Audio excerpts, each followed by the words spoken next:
We are now more than 24 hours into the relentless coverage of the contents of the Mueller report, even though no one in the news media, as Rachel and I just mentioned, no one has read a single sentence of the Mueller report, not one sentence. Headline writers cannot deal with the minimal level of complexity presented by what Attorney General William Barr did yesterday. And so the name Barr didn't make it into the headlines today. Today's headlines are exactly what they would be if the full Mueller report had been released yesterday. But that didn't happen. What actually happened is a 4-page letter written by the Attorney General was released yesterday, and the news media has welcomed it as if it was the full Mueller report. The Attorney General's letter, the Attorney General's letter does not quote a single full sentence of the Mueller report. It quotes 3 different sentence fragments, and it separately quotes the intriguing 2-word phrase, difficult issues. And now the William Barr letter has produced difficult issues of its own. That's why the leaders of those 6 House committees have demanded tonight that the Attorney General release the full Mueller report by next Tuesday. The first quote of the Mueller report in the Attorney General's letter begins somewhere in the middle of a sentence. And we know that because of the bracketed capital T that the Attorney General inserted at the beginning of the quote. That means that the letter changed a lowercase t in the report to an uppercase T to make it grammatically correct as it's used in the letter. But it also means that there are words in that sentence that precede that T, and that might or might not change the full effect of that sentence. For some reason, the Attorney General did not want to quote the entire sentence. But what he did quote from the report says, the investigation did not establish that members of the Trump campaign conspired or coordinated with the Russian government in its election interference activities. That could also mean that the investigation did not establish that members of the Trump campaign did not conspire or coordinate with the Russian government in its election interference activities. We'll have to wait to see the complete Mueller report to know exactly what the investigation was able to find. We all know that a prosecutor's inability to find the evidence that someone committed a crime does not prove that that person did not commit the crime. It just proves that the prosecutor cannot find the evidence. That is a distinction that has been lost on most of the news media in the last 24 hours. The Attorney General's letter says that Robert Mueller did not reach a conclusion about whether President Trump committed obstruction of justice. The letter says, quote, the report sets out evidence on both sides of the question and leaves unresolved what the special counsel views as difficult issues of law and fact concerning whether the president's actions and intent could be viewed as obstruction. The special counsel states that while this report does not conclude that the president committed a crime, it also does not exonerate him.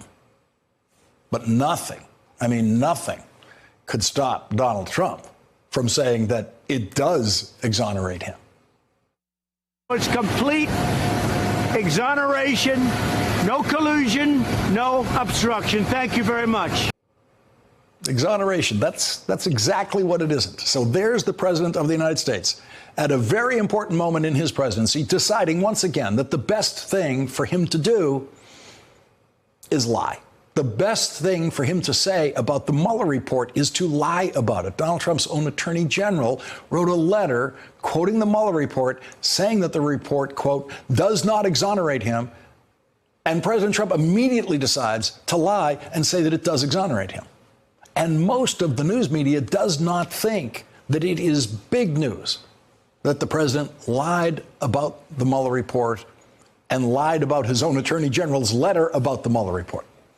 The Attorney General's letter does offer a shadowy peek into the Mueller report's evidence of obstruction of justice. The Attorney General said that the evidence of obstruction of justice includes, quote, actions by the president, most of which have been the subject of public reporting. Some of that public evidence, no doubt, includes former FBI Director James Comey's descriptions of President Trump, asking him to drop the investigation of Michael Flynn, as well as President Trump's interview with NBC's Lester Holt when he said that he thought about the Russia investigation when he was firing James Comey. But according to the Attorney General's letter, there is other evidence of obstruction of justice by the president that none of us know anything about, none of us have ever heard about.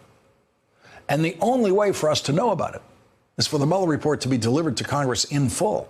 So even though Special Counsel Robert Mueller was unable to reach a conclusion about obstruction of justice by the president, the Attorney General announced in his letter that over the course of the weekend, in consultation with Deputy Attorney General Rod Rosenstein, quote, I have concluded that the evidence developed during the special counsel's investigation is not sufficient to establish that the president committed an obstruction of justice offense.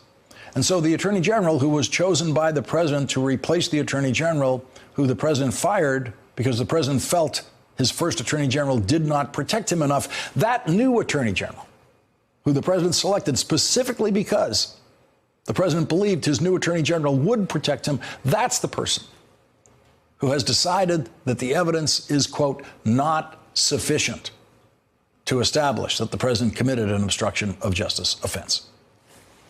Not sufficient evidence is not the same thing as saying the president did not commit obstruction of justice. The Attorney General is simply saying that it could not be proved beyond a reasonable doubt, in his view, that the president committed the crime of obstruction of justice. That is the best, the very best that William Barr could do for Donald Trump. The Attorney General's letter might have been an honest attempt to release as much useful public information about the Mueller report as he could in the first 48 hours that the Attorney General had possession of that report. That might be what the Attorney General's 4-page letter really is, an honest attempt at as much public disclosure as possible, as quickly as possible. But it's odd. It's odd that the Attorney General decided to tell us the special counsel issued more than 2,800 subpoenas, executed nearly 500 search warrants, obtained more than 230 orders for communication records, issued almost 50 orders authorizing the use of pen registers, made 13 requests to foreign governments for evidence, and interviewed approximately 500 witnesses. But as Ari Melber so ably pointed out in his coverage of this, superb coverage of this last night on this network, the Attorney General didn't tell us something as simple as how many pages there are in the report. Is it 50? Is it 500? How would the news media react if they knew how many pages are in this report, how many pages it takes to present the evidence in the Mueller report? If this letter was an attempt by the Attorney General to put the best possible cover on the Mueller report for Donald Trump, then presumably everything that the Attorney General left out of his letter that could have easily been included might be harmful to the president, like the very fact of the number of pages. How many hundreds of pages of evidence against the president and his family and his associates are there in the Mueller report? What are the words in the rest of those Mueller report sentences that are cut in half in the Attorney General's letter?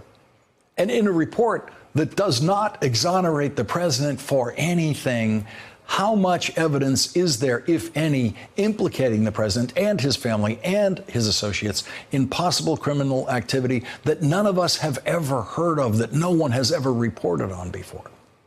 The Attorney General's letter has presented Congress and the country with difficult issues that can only be resolved by the public.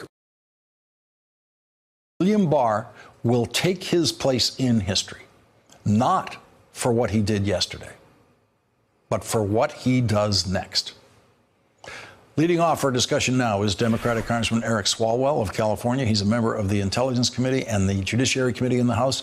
Also joining us, Joyce Vance. She's a former federal prosecutor and a professor at the University of Alabama Law School. Congressman Swalwell, let me start with you and your reaction to what you have read in the Attorney General's letter about the Mueller report. Good evening, Lawrence. We need to see the Mueller report, not the Barr opinion. And for an investigation that took nearly 2 years, where 37 indictments occurred, 6 guilty pleas, 199 counts, and also 2,800 subpoenas, 500 search warrants, we only heard 84 words from special counsel Mueller in Barr's 4-page letter. And so while the president may take a victory lap, I think you have to step back and wonder if your best day as president is the day that you were informed that you are not criminally going to be charged as a crime. What does that tell us? And just because he is not a criminal colluder, there's a lot more that we need to know from a counterintelligence standpoint as to whether there is evidence of collusion from the president, his family, his team, his administration. And on an obstruction of justice point, we are intending to see the full report because we have a responsibility in Congress. If the president's appointed attorney general is going to clear the person who appointed him, the subject of the investigation, well, he's not yet cleared by a constitutionally equal branch of government, Congress. So we're demanding that by next week we see the full report. And the president's outnumbered if he wants to stop us from getting it because we have the subpoena power. And we have a judiciary now, Lawrence, that will back us up using the precedent from the Nixon-Watergate era. And so, Congressman, assuming this comes down to the point of requiring a subpoena, your committees have given the Attorney General a deadline of Tuesday of next week to deliver the full Mueller report. You're also asking for the underlying investigative materials, but your demand allows him to take longer on delivering that. Do you have are there any indications at this hour tonight about how the Attorney General is going to respond to the demand of the Tuesday deadline next week? No indications right now, Lawrence, but what we do have is 420 Democrats and Republicans who just 2 weeks ago voted in a 420-0 voting that we should have the full Mueller report. And the reason that we want this again is it's for transparency. And if the president truly is exonerated, he wouldn't have a problem at all with the public seeing the full Mueller report. But I imagine, just as we've seen in public view, that when the Mueller team interviewed these individuals in private, when they looked at emails, when they looked at bank records, when they looked at financial records, that there was concerning conduct. And we're going to do our job and find out just exactly what that is. Joyce Vance, as a former federal prosecutor, let me bring you into this and get your read of the Barr letter. Well, it seems like the Cliff Notes version of the much longer Mueller report. And the problem is we don't know how accurate it is. And that may not necessarily be a reflection, frankly, on the Attorney General. He tried in a very short period of time to synthesize what looks like it's very lengthy materials just based on his recitation of how many subpoenas, how many pen registers, how many grand jury witnesses this investigation included. So the whole point, I think, of what the congressman is saying is that the Cliff Notes here do not suffice. And if the American people are going to have confidence in this result, maybe confidence in this Attorney General, then it's critical that he do everything he can to give the entire report and all of the underlying evidence at a minimum to Congress, but certainly to the American people, too, as much as that's possible. Well, let's listen to former Attorney General Eric Holder's view of Attorney General Barr's decision to take it upon himself to decide that the president, there wasn't sufficient evidence that the president committed obstruction of justice. Let's listen to this exchange with Ari Melber today. When Barr in his letter suggests this is up to him, is he right or wrong about that? I think he's wrong. I mean, I think he is taking on to himself a role that has not typically been used by people in the position that Bob Barr has had. He's certainly departing from those precedents, and I would say he's acting in a way that's inconsistent with the best practice.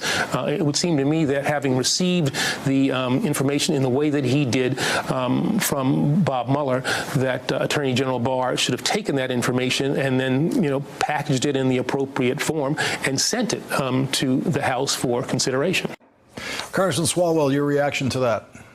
Well, we know that Barr applied for the job, sending an unsolicited letter to the Department of Justice, that his belief was that a president like Donald Trump in this situation could not obstruct justice. That's why he was given the job. He never should have been confirmed, or he should have had to recuse for that reason. But it really baffles me, Lawrence, that the special counsel who was appointed because you had a conflicted political appointee tied to the subject of the investigation was not able to make a decision around obstruction of justice. I do want to learn a lot more about that. I ultimately, like most of the country, I'm going to accept what Bob Mueller finds. I just think we actually need to hear it from Bob Mueller and will not accept it or have legitimacy if all we hear from is Attorney General Barr. Joyce Vance, do you have a theory to untangle that? Why the special prosecutor would come to a point where he just couldn't make a determination and then hands that determination to the Attorney General? So I think it's difficult, frankly, for us to know that without seeing the entire report and hearing his version of why he did it. But one very logical assumption that we can make is that Mueller would have assumed that he would not be indicting the President of the United States because of existing DOJ policy. That doesn't mean that the president is unaccountable. The accountability for the president constitutionally is given to Capitol Hill, to Congress to decide. So Mueller may have assumed that his best practice here was to tee up the issue for Congress, not to prejudge it, but in a Watergate style to lay out the evidence on both sides and then get that onto the ultimate decision maker. That may turn out to be correct or not, but it's, I think, the strongest possibility that sort of jumps out at us. Congressman Swalwell, do you expect the Judiciary Committee that you serve on in the House to hear from both Attorney General Barr and Robert Mueller? I do. I don't want to speak for our chairman, who I think is leading us in a really judicious way right now. But I do think ultimately we will have to hear from Special Counsel Mueller. And Lawrence, let me just assure your viewers, we are going to see every word, every period, every comma of this report. It may not happen as fast as we like, but the American people, when they put a new majority in the Congress last November, they put a balance of power over these outrageous abuses of power we saw for 2 years. So we're going to see it. The president's outnumbered, and I'm confident that once we see it, we will be able to do what we have to do to protect the rule of law in this country. Elections matter. They matter in so many ways, and the statement you just made is yet another example of how elections matter. Thanks for checking out our YouTube channel. Subscribe by clicking on the button below for more from The Last Word and the rest of MSNBC.